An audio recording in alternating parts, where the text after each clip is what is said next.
রে অঙ্কিতা, কাল কখন ভোট দিতে যাবি? হ্যালো মিনু, ভাবছি এবার আর ভোটটা দিতে যাব না। যা গরম পড়েছে, এই গরমে আবার ভোট দিতে যাওয়া। কাল একদিন অফিস ছুটি, বাড়িতে পড়ে পড়ে ঘুমাবো। অফিস তো ভোট দেওয়ার জন্য ছুটি দিয়েছে। সকাল 7টায় উঠে ভোট দিয়ে আসলে অত গরম লাগবে না। আর বাড়ির কাছেই তো সেন্টার পড়েছে, বাড়ি এসে আবার ঘুমিয়ে নিবি।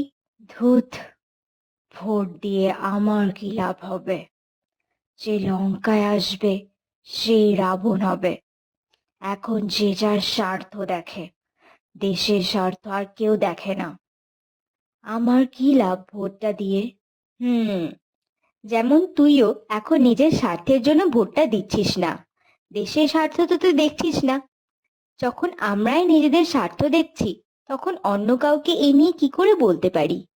আচ্ছা, আমি নয় কাল ভোটটা দিলাম, কিন্তু ভোটটা দেব কাকে? সবাইকে তো আমার একই লাগে। ভোটের আগে কত কথা, আর ভোটের পরে পাত্তাই নেই। হুম, একটা কাজ করা যেতে পারে।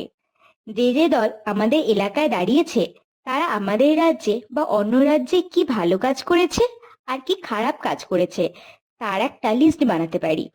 যে দলের ভালো কাজের সংখ্যা বেশি, তাকে ভোট দেব।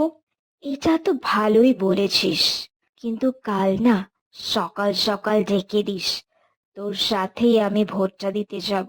সে আমি ডেকে দেব, কিন্তু তুইও অ্যালার্মটা দিয়ে রাখিস। তোর যা কুম্ভকর্ণের মতো ঘুম, আমার একটা কলে সেটা ভাঙবে না।